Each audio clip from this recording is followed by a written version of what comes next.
मुंबई आणि आसपासच्या परिसरात मराठी अमराठी हा वादाचा मुद्दा दिवसागणिक पेटताना दिसतोय.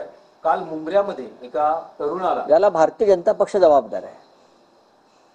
याला भारतीय जनता पक्ष जबाबदार आहे. मुख्यमंत्र्यांनी कठोरपणे मराठी माणसाचा हा अपमान म्हणून नुसतं बोलून चालणार नाही, सहन करणार नाही म्हणून नुसतं बोलून चालणार नाही.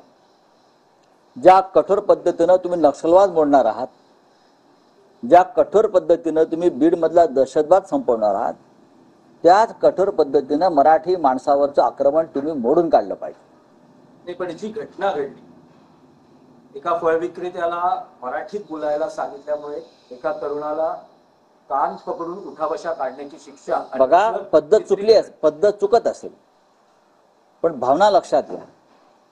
या राज्यात राहणाऱ्यांना मराठी आलंच पाहिजे.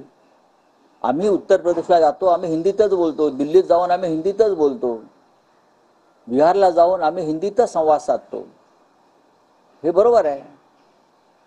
पश्चिम बंगालला गेल्यावर सुद्धा आम्ही शक्यतो काही संवाद बंगालीतून साधण्याचा प्रयत्न करतो. आम्हाला अभिमान आहे की त्या राज्याच्या भाषेची अस्मिता ही सगळ्यांनी टिकवायला पाहिजे. पक्षफुटीनंतर पहिल्यांदा शरद पवार आणि भुजबळ हे एका व्यासपीठावर एकत्र येणार आहेत. आज कार्यक्रम आहे.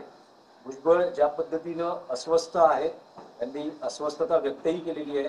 हा त्यांचा राजकीय प्रश्न आहे, पण माननीय शरद पवार यांना तुम्ही राजकारणात पलीकडे तोललं पाहिजे.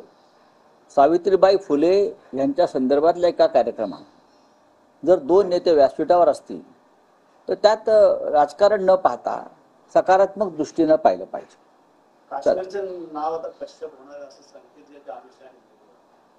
नावं बदलून काय होतं,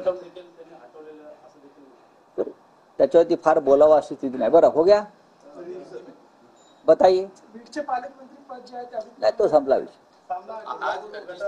सामना में आपने सराहना की, देवेंद्र फडणवीस का अभिनंदन किया, जिस तरह से गढ़चिरौली में उन्होंने विकास काम का उद्घाटन किया है. कुछ अलग सुर इसमें दिखाई दे रहा है, जिस तरह से